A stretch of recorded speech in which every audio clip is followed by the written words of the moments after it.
19 सितंबर 2025 की सुबह। असम में सूरज वैसे ही निकला था जैसा हमेशा निकलता है।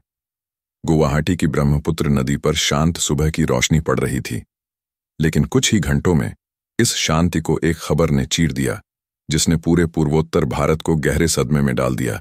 वह खबर जिसे सुनने के लिए कोई तैयार नहीं था। असम के हृदय की धड़कन, सुरों के सरताज जुबीन गर्ग नहीं रहे। यह खबर सिंगापुर से आई थी। जुबीन 52 साल की उम्र में नॉर्थ ईस्ट इंडिया फेस्टिवल में प्रस्तुति देने के लिए वहां गए थे। मौत का कारण शुरू में समुद्र में तैराकी के दौरान डूबना बताया गया, लेकिन यह केवल मौत नहीं थी, यह एक प्रतीक की मृत्यु थी।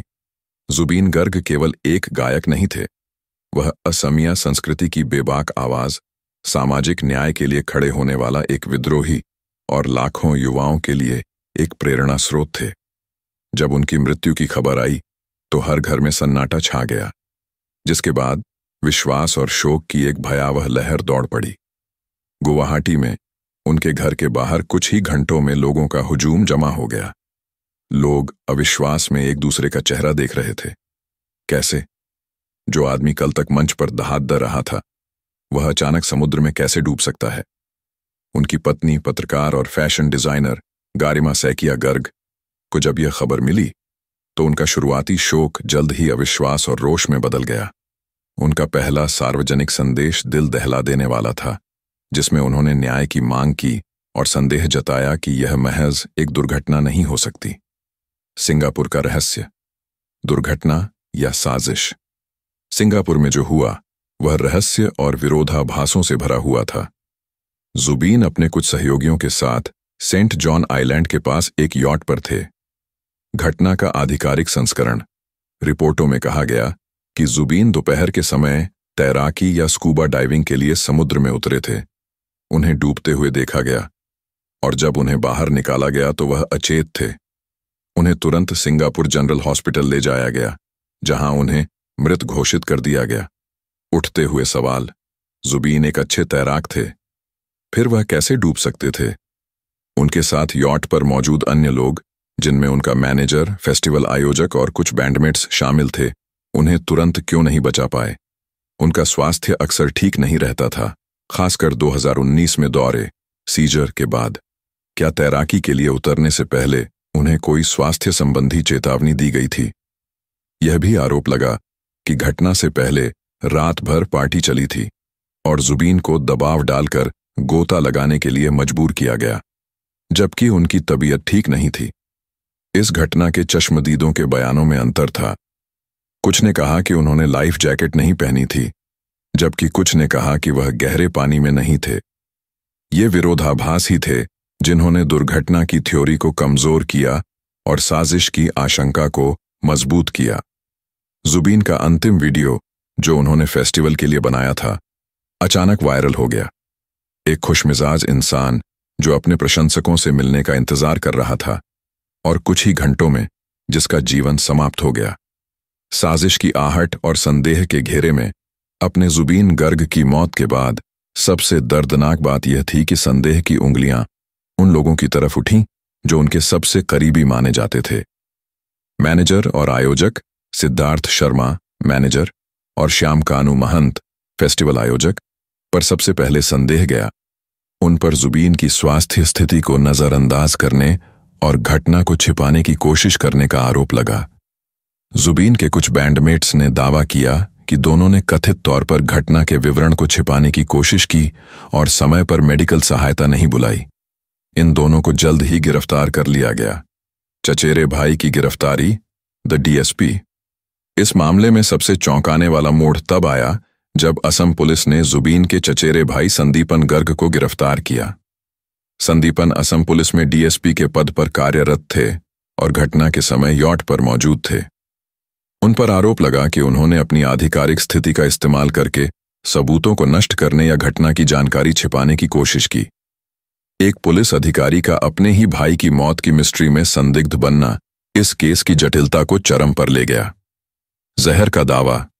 जुबीन के एक बैंडमेट शेखर ज्योति गोस्वामी ने गंभीर आरोप लगाया कि जुबीन को सिंगापुर में जहर दिया गया था और यह सब एक सोची समझी साजिश थी। उन्होंने दावा किया कि अंतर्राष्ट्रीय स्थान को जानबूझकर चुना गया ताकि भारतीय जांच मुश्किल हो जाए। असम सरकार ने जनता के आक्रोश को देखते हुए तुरंत एक विशेष जांच दल SIT का गठन किया, जिसका काम मामले की तह तक जाना था। लाखों लोगों को केवल एक ही सवाल का जवाब चाहिए था, क्या यह दुर्भाग्यपूर्ण हादसा था या सुनियोजित हत्या। न्याय की मांग और अंतिम विदाई। जुबीन गर्ग का पार्थिव शरीर जब सिंगापुर से असम लाया गया तो गुवाहाटी हवाई अड्डे से लेकर उनके पैतृक निवास तक का रास्ता जन सैलाब में बदल गया। लाखों लोग अपने नायक के अंतिम दर्शन के लिए सड़कों पर उतर आए। उनकी पत्नी गारिमा सैकिया गर्ग ने इस दौरान असाधारण साहस दिखाया। उन्होंने अपने शोक को शक्ति में बदल दिया और बार बार सार्वजनिक रूप से न्याय की मांग दोहराई। उन्होंने कहा, मैं नहीं मानती कि यह दुर्घटना थी। मैं तब तक चैन से नहीं बैठूंगी जब तक सच सामने नहीं आ जाता। गारिमा ने राजनीतिकरण न करने की भी अपील की, यह सुनिश्चित करते हुए कि जुबीन का नाम केवल न्याय के लिए याद रखा जाए। जुबीन गर्ग को राजकीय सम्मान के साथ अंतिम विदाई दी गई। उनके अंतिम संस्कार में असम के मुख्यमंत्री से लेकर हजारों आम नागरिकों तक ने भाग लिया। जुबीन के प्रिय गीत गूंज रहे थे, लेकिन उनकी बेबाक आवाज अब हमेशा के लिए खामोश हो चुकी। बचपन और संघर्ष संगीत का नामकरण और पारिवारिक विरासत। जुबीन गर्ग का जन्म 18 नवंबर 1972 को असम के जोरहाट में हुआ था, लेकिन उनके जन्म का स्थान शिलांग, मेघालय के पास स्थित तुरा में भी बताया जाता है। उनका मूल नाम जुबीन बोरठाकुर था। उनके नाम की कहानी अपने आप में ही संगीत से जुड़ी थी। उन्हें विश्व प्रसिद्ध भारतीय मूल के अमेरिकी कंडक्टर जुबिन मेहता के नाम पर रखा गया था। यह नामकरण ही बताता है कि उनके जीवन में संगीत की धारा कितनी प्रबल थी। जुबीन को संगीत विरासत में मिला था। उनका परिवार बौद्धिक और कलात्मक रूप से संपन्न था। पिता मोहिंद्र बोरठाकुर, वह एक प्रसिद्ध कवि, नाटककार और मजिस्ट्रेट थे। उनकी रचनात्मकता ने जुबीन को साहित्य और गीत लेखन की प्रेरणा दी। माँ, वह एक नृत्यांगना और अभिनेत्री थीं। घर का माहौल हमेशा कला, संगीत और चर्चाओं से भरा रहता था, जिसने जुबीन की कलात्मक प्रतिभा को पोषित किया। जुबीन ने बहुत कम उम्र में ही वाद्य यंत्रों से दोस्ती कर ली थी। औपचारिक शिक्षा से पहले ही उन्होंने तबला, मैंडोलिन, हारमोनियम और गिटार जैसे कई वाद्य यंत्र बजाना सीख लिया था। उनकी शिक्षा भले ही कलकत्ता और फिर गुवाहाटी में हुई, लेकिन उनका असली गुरुकुल उनका घर और असम के लोक संगीत का खुला मंच था। असमिया संस्कृति और विद्रोह की शुरुआत। जुबीन का व्यक्तित्व केवल बॉलीवुड के या अली से नहीं बना। उनकी आत्मा में असम के बिहू संगीत और लोक कलाओं की गूंज थी। उन्होंने बिहू की मधुरता को पश्चिमी संगीत की विद्रोही रॉक शैली के साथ मिलाया, जिससे उनकी एक अनूठी और तात्कालिक पहचान बनी। संगीत का मिश्रण, फ्यूजन। 80 और 90 के दशक में, जब असमिया संगीत केवल पारंपरिक धुनों तक सीमित था, जुबीन ने इलेक्ट्रॉनिक कीबोर्ड, ड्रम्स और डिस्टॉर्शन गिटार का प्रयोग शुरू किया। यह विद्रोह था, एक ऐसा विद्रोह जो असम के युवाओं को अपनी संस्कृति और आधुनिकता के बीच एक सेतु देता था। बोरठाकुर से गर्ग। उन्होंने बोरठाकुर उपनाम छोड़कर गर्ग उपनाम अपनाया, जो उनके गोत्र का नाम था। यह उनका एक व्यक्तिगत और कलात्मक बयान था, जो दर्शाता था कि वह अपने संगीत के माध्यम से अपनी जड़ों और पहचान को कितनी गंभीरता से लेते हैं। शुरुआती दिनों में उन्हें अक्सर आलोचना का सामना करना पड़ा। रूढ़िवादी संगीतकारों ने उनके तेज और विदेशी संगीत को अस्वीकार कर दिया, लेकिन जुबीन ने हार नहीं मानी। उन्होंने अपने संगीत के माध्यम से सीधे युवाओं से संवाद किया और जल्द ही उनके कैसेट और एल्बम, जैसे अनामिक 1992, राज्य भर में धूम मचाने लगे। राष्ट्रीय स्वप्न और असफलता का स्वाद। असम में सफलता हासिल करने के बाद जुबीन ने राष्ट्रीय स्तर पर पहचान बनाने का सपना देखा। वह मुंबई आए, जो कि उनके करियर का सबसे बड़ा जुआ था। मुंबई में संघर्ष। मुंबई में शुरुआती दिन बेहद कठिन थे। उन्हें कई स्टूडियो से निराशा हाथ लगी और बॉलीवुड ने उनके क्षेत्रीय लहजे और अनूठी शैली को अपनाने में हिचकिचाहट दिखाई। इस दौरान उन्होंने कई छोटे मोटे जिंगल्स और एल्बम के लिए काम किया, लेकिन राष्ट्रीय स्तर की पहचान उनसे दूर थी। या अली से पहले का सफर। जुबीन ने 90 के दशक के अंत में कांटे और फिजा जैसी फिल्मों में गाने गाए, लेकिन उन्हें वह पहचान नहीं मिली जिसके वह हकदार थे। इस असफलता ने उन्हें और अधिक मेहनत करने के लिए प्रेरित किया। वह अक्सर वापस असम जाते और क्षेत्रीय हिट्स देते रहते, जिससे उनकी आर्थिक स्थिति और आत्मविश्वास बना रहता था। सफलता की शर्त। जुबीन जानते थे कि उन्हें बॉलीवुड में तभी सफलता मिलेगी जब वह अपनी अद्वितीय शैली पर टिके रहेंगे, न कि बॉलीवुड की नकल करेंगे। यही दृढ़ विश्वास 2006 में फिल्म गैंगस्टर के साथ रंग लाया। या अली न केवल एक हिट गाना था, बल्कि यह भारतीय संगीत में एक नए प्रकार के रॉक फ्यूजन का प्रवेश था, जिसे जुबीन ने अपनी भावनात्मक और थोड़ी कर्कश आवाज से अमर बना दिया। जॉनकी की त्रासदी। जुबीन का सबसे गहरा घाव जुबीन गर्ग का जीवन जितना विवादों से भरा रहा, उतना ही वह व्यक्तिगत दुहक से भी आहत था। उनके जीवन का सबसे गहरा घाव उनकी छोटी बहन जॉनकी बोरठाकुर की दुखद और असामयिक मृत्यु थी। बहन से रिश्ता। जुबीन अपनी बहन जॉनकी से भावनात्मक रूप से बहुत जुड़े थे। जॉनकी भी एक प्रतिभाशाली कलाकार थीं, एक अभिनेत्री और गायिका। जुबीन ने जॉनकी को अपने कई प्रोजेक्ट्स में मौका दिया था और उन्हें असमिया मनोरंजन उद्योग में लॉन्च किया था। 2002 का हादसा। साल 2002 में एक भयानक कार दुर्घटना में जॉनकी का निधन हो गया। जुबीन के लिए यह केवल एक व्यक्तिगत क्षति नहीं थी, बल्कि उनकी कलात्मक आत्मा का एक हिस्सा भी उनसे छिन गया था। जॉनकी की मृत्यु ने उन्हें अंदर तक तोड़ दिया। कला पर प्रभाव। इस दुख ने उनके संगीत की दिशा ही बदल दी। उनके कई गाने जो इसके बाद आए, उनमें एक गहरा दर्द, अकेलापन और उदासी साफ झलकती थी। उन्होंने अपनी बहन को श्रद्धांजलि देते हुए कई गीतों को गाया और लिखा। यह त्रासदी उनके उस विद्रोही व्यक्तित्व के पीछे छिपे संवेदनशील और भावनात्मक इंसान को दर्शाती है। जॉनकी की यादें जुबीन के जीवन में एक स्थायी घाव बनकर रहीं, जिसने उन्हें अपने प्रशंसकों के सामने और भी अधिक मानवीय और सहज बना दिया। यह दर्द जुबीन के बेबाक व्यक्तित्व को एक परत देता था, एक बाहरी कठोरता जिसके भीतर एक गहरे दुख से भरा दिल धड़कता था। इस अध्याय में जुबीन के जीवन की नींव रखी गई है। अगले अध्याय में हम उनकी सफलता, 40 भाषाओं में गायन और गारिमा सैकिया गर्ग से उनके विवाह पर ध्यान केंद्रित करेंगे। आसमान को छूते सुर सफलता की दास्तान या अली का जादू और बॉलीवुड पर कब्जा 2006 में आई फिल्म गैंगस्टर ए लव स्टोरी जुबीन गर्ग के जीवन में वह निर्णायक मौद्देड्याहट थी जिसने उन्हें क्षेत्रीय सितारे से राष्ट्रीय पहचान दिलाई। एक असाधारण गीत या अली गाना रातों रात एक सनसनी बन गया। यह गाना जुबीन की अनूठी शैली का सबसे बड़ा प्रमाण था। इसमें पश्चिमी रॉक गिटार की धुनें थीं, लेकिन आत्मा सूफी संगीत की थी और जुबीन की आवाज की बनावट ने इसे एक रहस्यमय और भावनात्मक गहराई दी। यह गाना प्यार, दर्द और अकेलेपन को व्यक्त करता था, जिसने हर वर्ग के श्रोताओं को छुआ। पहचान का वर्ष या अली के लिए उन्हें फिल्म फेयर अवार्ड मिला, जिसने बॉलीवुड में उनके दर्जे को स्थापित कर दिया। इस सफलता के बाद जुबीन ने हिंदी फिल्मों में कई गाने गाए, जिनमें dark side on F Bombay का कोई आईना और उड़ान का पिया जैसे गीत शामिल हैं। अधूरी दोस्ती।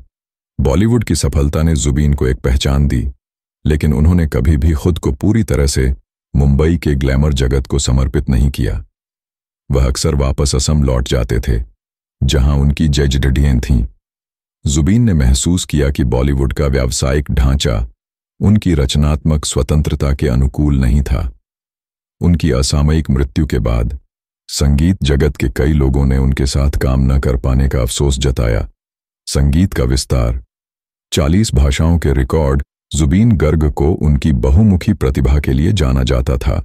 उन्हें सबसे ज्यादा भाषाओं में गाने वाले गायकों में से एक माना जाता है। यह एक ऐसा रिकॉर्ड था जो उन्हें अन्य समकालीन कलाकारों से अलग करता था। भाषाई महारत। जुबीन ने 40 से अधिक भाषाओं और बोलियों में गाने गाए, जिनमें असमिया, हिंदी, बंगाली, नेपाली, उड़िया, गुजराती, मराठी, तमिल, तेलुगु और यहाँ तक कि आदिवासी भाषाएं जैसे कार्बी और मिसिंग भी शामिल हैं। ये भाषाई विविधता उनके संगीत के माध्यम से पूर्वोत्तर और देश की सांस्कृतिक एकता को दर्शाती थी। अनूठी शैली। जुबीन की गायन शैली की पहचान उनकी आवाज की भावनात्मक कर्कशता, इमोशनल रॉनेस, और ऊंची पिच, हाई पिच थी। उनकी आवाज तुरंत पहचानी जाती थी, चाहे वह रोमांटिक गा रहे हों या रॉक एंथम। वाद्य यंत्रों के धनी जुबीन गर्ग केवल गायक नहीं थे, वह 12 से अधिक वाद्य यंत्रों में निपुण थे, जिनमें तबला, ढोल, मैंडोलिन, हारमोनियम और गिटार शामिल हैं। इस ज्ञान ने उन्हें एक संगीतकार के रूप में अपने गीतों की धुन और व्यवस्था, अरेंजमेंट को नियंत्रित करने की क्षमता दी। गायक से निर्माता और निर्देशक तक जुबीन गर्ग की रचनात्मकता केवल मंच पर गाने तक सीमित नहीं थी। उन्होंने असमिया सिनेमा को एक नई दिशा देने के लिए एक फिल्म निर्माता और निर्देशक के रूप में भी काम किया। सिनेमा में प्रवेश, उन्होंने मिशन चाइना और कंचनजंगा जैसी सफल असमिया फिल्मों का निर्देशन और निर्माण किया। इन फिल्मों में जुबीन ने खुद अभिनय भी किया। एक निर्देशक के रूप में जुबीन ने केवल मनोरंजन नहीं किया, उन्होंने सामाजिक और राजनीतिक मुद्दों को अपनी फिल्मों का केंद्र बनाया। उनकी कहानियां अक्सर असमिया समाज की वास्तविकताओं, भ्रष्टाचार और युवाओं के संघर्ष को दर्शाती थीं। एक रचनात्मक हब, जुबीन ने अपना खुद का म्यूजिक प्रोडक्शन हाउस शुरू किया, जो असमिया सिनेमा और संगीत उद्योग में नए कलाकारों को मौका देने का एक मंच बन गया। उन्होंने हमेशा क्षेत्रीय कला और प्रतिभा को बढ़ावा दिया, जिससे वह असम की कला बिरादरी के गॉडफादर माने जाने लगे। उनकी यह पहल दर्शाती है कि वह अपनी मातृभूमि की कलात्मक प्रगति के लिए कितने प्रतिबद्ध थे। निजी जीवन में स्थिरता, पत्नी गारिमा सैकिया गर्ग सार्वजनिक जीवन में जुबीन जितने विद्रोही और उग्र थे, निजी जीवन में उनकी स्थिरता उनकी पत्नी गारिमा सैकिया गर्ग के कारण थी। विवाह और साझेदारी, जुबीन ने गारिमा, जो एक पत्रकार और फैशन डिजाइनर हैं, से शादी की थी। गारिमा जुबीन के तूफानी स्वभाव के लिए एक शांत लंगर की तरह थीं। उन्होंने जुबीन के जीवन को संतुलित किया और अक्सर सार्वजनिक रूप से उनकी स्वास्थ्य समस्याओं के दौरान उनका साथ दिया। सहयोग और समर्थन, गारिमा जुबीन के कई सामाजिक और कलात्मक प्रयासों में एक सहयोगी और विश्वास पात्र थीं। उन्होंने जुबीन के राजनीतिक विचारों और सामाजिक कार्यों में उनका समर्थन किया। विपरीत व्यक्तित्वों का संतुलन, जुबीन की आवेगी कलात्मकता और गारिमा की संतुलित पत्रकारितात्मक सोच ने उनके रिश्ते को एक अनोखी गहराई दी। उनकी शादी इस बात का प्रमाण थी कि दो विपरीत व्यक्तित्व एक दूसरे के जीवन में स्थिरता और समर्थन ला सकते हैं। उनकी असामयिक मृत्यु के बाद गारिमा ने ही न्याय के लिए सबसे मजबूत और सबसे सार्वजनिक आवाज उठाई, जो उनके अटूट बंधन को दर्शाती है। जुबीन गर्ग ने एक कलाकार के रूप में वह सब हासिल किया जो एक इंसान कल्पना कर सकता है। राष्ट्रीय पुरस्कार, रिकॉर्ड तोड़ सफलता और लोगों का अपार प्यार। लेकिन उनके जीवन में हमेशा विद्रोह का तत्व मौजूद रहा, जिसने उन्हें केवल एक गायक नहीं बल्कि एक सांस्कृतिक और राजनीतिक बल बना दिया। यही विद्रोह अगले अध्याय का केंद्र बनेगा। विद्रोही का जन्म। मंच पर बेबाकी जुबीन गर्ग का मंच पर उतरना केवल गाना गाना नहीं था, बल्कि एक विस्फोट था। उनके संगीत में जो रॉक और विद्रोही ऊर्जा थी, वह उनके व्यक्तित्व में भी झलकती थी। जुबीन कभी भी एक सादे पर्दे के पीछे रहने वाले कलाकार नहीं रहे। वह एक मुखर, आक्रामक और बेबाक व्यक्तित्व थे, जो अक्सर खुद को मुश्किल में डाल लेते थे। तेज तर्रार स्वभाव। जुबीन को अपनी भावनाओं को नियंत्रित करने में कोई दिलचस्पी नहीं थी। सार्वजनिक मंचों पर उन्होंने कई बार राजनेताओं, सामाजिक रूढ़ियों और व्यावसायिक संगीत उद्योग की खुलकर आलोचना की। उनका यह स्वभाव ही उनकी सबसे बड़ी ताकत और कमजोरी दोनों थी। शराब और स्वास्थ्य विवाद। जुबीन के जीवन का एक काला पहलू उनकी शराब की लत थी, जिसने उनके स्वास्थ्य को बुरी तरह प्रभावित किया। 2019 में एक संगीत समारोह के दौरान उन्हें दौरा सीजर पड़ने की खबर ने पूरे राज्य में चिंता फैला दी थी। उन्होंने सार्वजनिक रूप से इस समस्या को स्वीकार किया, जिसने उन्हें अपने प्रशंसकों के बीच और भी मानवीय और प्रामाणिक बना दिया। लोग उनकी कमियों के बावजूद उनसे प्यार करते थे, क्योंकि वह अपने संघर्षों को छिपाते नहीं थे। मीडिया से टकराव। उन्होंने पत्रकारों और मीडिया आउटलेट्स की भी अक्सर आलोचना की, खासकर जब उन्हें लगा कि वे उनकी बातों को तोड़ मरोड़ कर पेश कर रहे हैं। उनका यह आवेगी व्यवहार उन्हें लगातार सुर्खियों में रखता था, जिससे उनकी लोकप्रियता और भी बढ़ती गई। वह ऐसे नायक थे जो नियमों से नहीं बंधते थे। सीएए विरोध का चेहरा और राजनीतिक विद्रोह जुबीन गर्ग एक कलाकार से कहीं अधिक थे। वह एक राजनीतिक और सामाजिक शक्ति थे। उनके गाने अक्सर सामाजिक संदेश देते थे, लेकिन 2019-2020 में नागरिकता संशोधन कानून सीएए के खिलाफ असम में हुए विरोध प्रदर्शनों के दौरान वह सीधे राजनीतिक अखाड़े में उतर आए। जनता के प्रतिनिधि जुबीन ने सीएए का खुलकर विरोध किया, जो असम की मूल आबादी की सांस्कृतिक और भाषाई अस्मिता को प्रभावित करने वाला माना गया। उन्होंने प्रदर्शनों में भाग लिया, जनसभाओं को संबोधित किया और अपने मंच का इस्तेमाल सरकार की आलोचना करने के लिए किया। उन्होंने घोषणा की कि वह किसी भी कीमत पर असम की पहचान की रक्षा करेंगे। संगीत से क्रांति। जुबीन ने इस आंदोलन के लिए कई विरोध गीत गाए, जो तुरंत युवाओं के एंथम बन गए। उनका गीत पुनोत जुबिली और उनके जोरदार भाषण लाखों लोगों को एकजुट करने का माध्यम बने। इस दौरान उन्हें धमकियां भी मिलीं, लेकिन उन्होंने कभी अपनी आवाज धीमी नहीं की। राजनीतिक अलगाव। जुबीन ने किसी भी राजनीतिक दल के साथ जुड़ने से इनकार कर दिया। उन्होंने हमेशा खुद को असम के लोगों की आवाज के रूप में पेश किया, न कि किसी पार्टी के मोहरे के रूप में। यह राजनीतिक अलगाव ही उन्हें जनता के बीच सबसे विश्वसनीय व्यक्ति बनाता था। उन्होंने दिखाया कि एक कलाकार की जिम्मेदारी केवल मनोरंजन नहीं, बल्कि अपने समाज के प्रति जवाबदेही भी है। कानूनी पचड़े और व्यावसायिक शत्रुता। जुबीन के बेबाकपन का परिणाम यह हुआ कि उन्हें अपने करियर में कई कानूनी और व्यावसायिक चुनौतियों का सामना करना पड़ा। विवादित गाने और केस। उनके कुछ गाने, जिनमें बोल्ड और विवादास्पद लिरिक्स थे, पर कानूनी मामले दर्ज किए गए। जुबीन अक्सर अपनी कलात्मक स्वतंत्रता की रक्षा के लिए तर्क देते थे, लेकिन ये विवाद उनकी छवि को अक्सर नुकसान पहुंचाते थे। अधूरी परियोजनाएं और वित्तीय विवाद।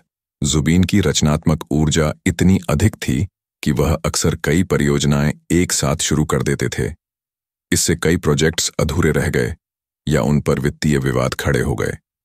उनकी मौत की जांच में भी उनके आर्थिक लेन देन पर ध्यान केंद्रित किया गया है, क्योंकि यह संदेह है कि कुछ करीबी लोग उनके धन को नियंत्रित करने की कोशिश कर रहे थे, जो साजिश का एक संभावित कारण हो सकता है। प्रतिद्वंद्विता। अपने करियर के शिखर पर जुबीन की संगीत उद्योग में कई लोगों से अनबन हो गई। उनका मानना था कि संगीत में गुणवत्ता और ईमानदारी सबसे ऊपर है, और उन्होंने व्यावसायिक समझौता करने से इनकार कर दिया। इस व्यावसायिक शत्रुता ने उनके आसपास एक ऐसा माहौल बना दिया था जहां वह हमेशा लड़ाई के लिए तैयार रहते थे। उत्तर पूर्व का भगवान। सांस्कृतिक नायक जुबीन गर्ग को असम और सिक्किम के लोगों द्वारा भगवान या देवता जैसा दर्जा क्यों दिया गया?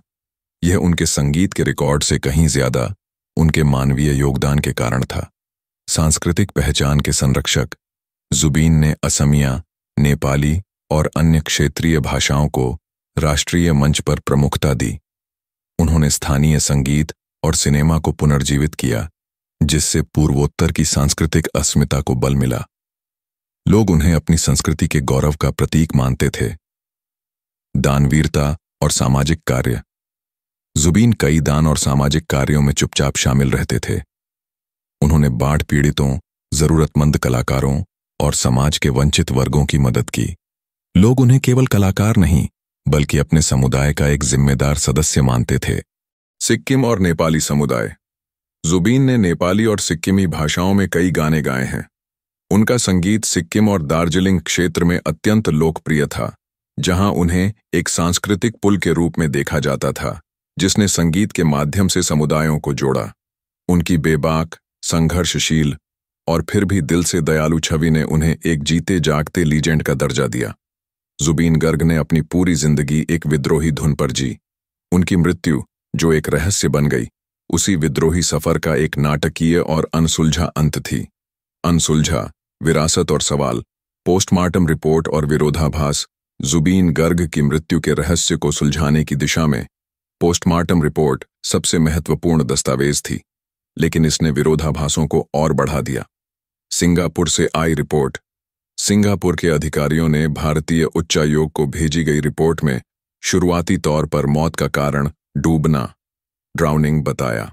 हालांकि यह केवल एक प्रारंभिक निष्कर्ष था और इसे अंतिम पोस्टमार्टम रिपोर्ट नहीं माना गया। असम में दोबारा जांच। जुबीन के पार्थिव शरीर को असम लाए जाने के बाद परिवार और जनता के संदेह को देखते हुए गुवाहाटी मेडिकल कॉलेज में दूसरी बार पोस्टमार्टम किया गया। इस दूसरी रिपोर्ट में क्या पाया गया, यह बात जनता के सामने पूरी तरह सार्वजनिक नहीं की गई, जिससे रहस्य और गहरा गया। मुख्यमंत्री का बयान और संदेह। असम के मुख्यमंत्री हिमंत बिस्वा शर्मा ने स्वीकार किया कि डेथ सर्टिफिकेट और पोस्टमार्टम रिपोर्ट में अंतर हो सकता है। उनके बयान ने जनता के बीच इस धारणा को बल दिया कि यह केवल एक दुर्घटना नहीं थी, बल्कि एक सोची समझी साजिश थी। इस विवाद ने साजिश की थ्योरी को मजबूत किया कि सुरों के सरताज की मौत एक स्वाभाविक अंत नहीं थी, बल्कि एक रहस्यमय अंत थी। अपनों पर शक और चल रही जांच में सबसे दर्दनाक पहलू यह था कि संदेह की उंगलियां जुबीन के सबसे करीबी लोगों की ओर उठीं, जिनकी जिम्मेदारी उनकी देखभाल करना था। गिरफ्तारियां। इस मामले में जुबीन के manager Siddharth Sharma, north east festival के आयोजक श्यामकानू महंत और जुबीन के चचेरे भाई संदीपन गर्ग, डीएसपी सहित कई लोगों को गिरफ्तार किया गया। इन गिरफ्तारियों का आधार उनकी संदिग्ध गतिविधियां, सबूतों को छिपाने का प्रयास और जुबीन की गंभीर स्वास्थ्य स्थिति के बावजूद उन्हें खतरनाक गतिविधि तैराकी में धकेलने का आरोप था। वित्तीय एंगल। जांच में जुबीन के आर्थिक लेन देन पर भी ध्यान केंद्रित किया गया। यह आशंका जताई गई कि कुछ करीबी लोग उनकी प्रसिद्धि और धन का इस्तेमाल कर रहे थे और शायद यह मौत वित्तीय अनियमितताओं को छुपाने की साजिश हो सकती है। जुबीन का तेज तर्रार स्वभाव और कलात्मक ईमानदारी अक्सर उन्हें व्यावसायिक दुनिया में धोखेबाजों का आसान शिकार बना देती थी। बचने वाले गवाह और विरोधाभास। यॉट पर मौजूद अन्य लोगों के बयान अक्सर विरोधाभासी थे। किसी ने कहा कि जुबीन ने लाइफ जैकेट पहनी थी, तो किसी ने कहा कि उन्होंने जानबूझकर मना कर दिया था। ये अस्पष्टताएं ही थीं जिसने मामले को एक सीधा हादसा मानने से इनकार कर दिया। जुबीन का अंतिम वीडियो और अनकहे शब्द। जुबीन गर्ग की मृत्यु से कुछ घंटे पहले रिकॉर्ड किया गया एक वीडियो उनके लाखों प्रशंसकों के लिए अंतिम संदेश बन गया। अंतिम संदेश। सिंगापुर जाने से पहले जुबीन ने अपने सोशल मीडिया पर एक छोटा सा वीडियो जारी किया था, जिसमें वह उत्साहित होकर अपने प्रशंसकों को फेस्टिवल में आने का न्योता दे रहे थे। उस वीडियो में उनकी आंखों में एक ऊर्जा थी जो इस बात पर विश्वास करने को तैयार नहीं थी कि कुछ ही घंटों में वह डूब जाएंगे। अनकहा दर्द। जुबीन के करीबियों ने बताया कि अपने अंतिम दिनों में जुबीन मानसिक रूप से तनाव में थे और अपने स्वास्थ्य को लेकर चिंतित भी थे। उनका विद्रोही स्वभाव उन्हें किसी पर भरोसा न करने की सलाह देता था, लेकिन शायद उन्हें इस बात का अंदाजा नहीं था कि उनकी जान को खतरा उन्हीं लोगों से है जो उनके सबसे करीब थे। उनका अंतिम वीडियो उनकी जिंदादिली और आगामी त्रासदी के बीच एक दुखद अंतर दिखाता है। अमर विरासत। जुबीन हमेशा जिंदा रहेंगे। जुबीन गर्ग की मौत ने असम की संस्कृति में एक अपूरणीय शून्य पैदा कर दिया है, लेकिन उनकी विरासत केवल संगीत तक सीमित नहीं है। संगीतमय अमृता। जुबीन ने 40 से अधिक भाषाओं में 38,000 से ज्यादा गाने गाए हैं। ये गीत असमिया, नेपाली और हिंदी संगीत जगत में हमेशा जीवित रहेंगे। या अली हो या उनका कोई भी क्षेत्रीय बिहू गीत, उनकी आवाज आने वाली पीढ़ियों को प्रेरित करती रहेगी। विद्रोह का प्रतीक। वह सीएए विरोध के दौरान साहस और अभिव्यक्ति की स्वतंत्रता का प्रतीक बन गए। जुबीन ने अपने लोगों को सिखाया कि एक कलाकार की जिम्मेदारी केवल मनोरंजन नहीं, बल्कि अपने समाज के लिए आवाज उठाना भी है। न्याय की प्रतीक्षा।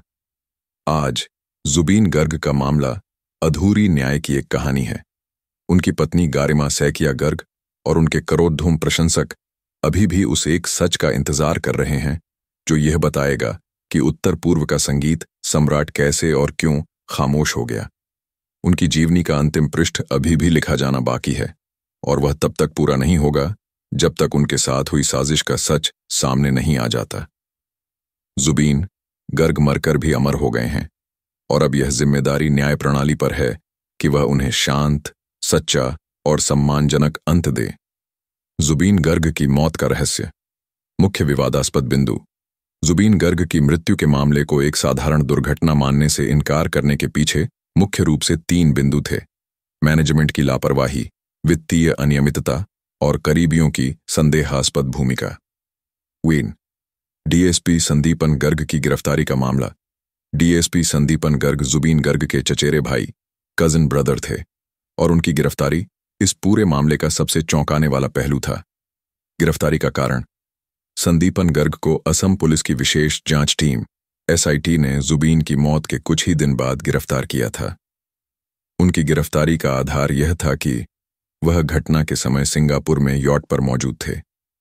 पुलिस को उन पर जानकारियां छिपाने और जांच में सहयोग न करने का संदेह था।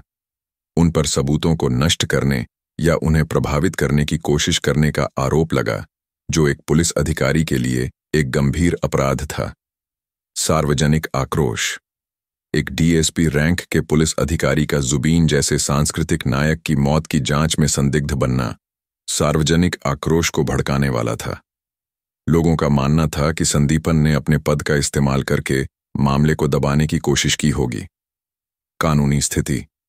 उनकी गिरफ्तारी ने इस साजिश की थ्योरी को मजबूत किया कि जुबीन के आसपास के लोग उनकी मौत के बारे में सच नहीं बता रहे थे।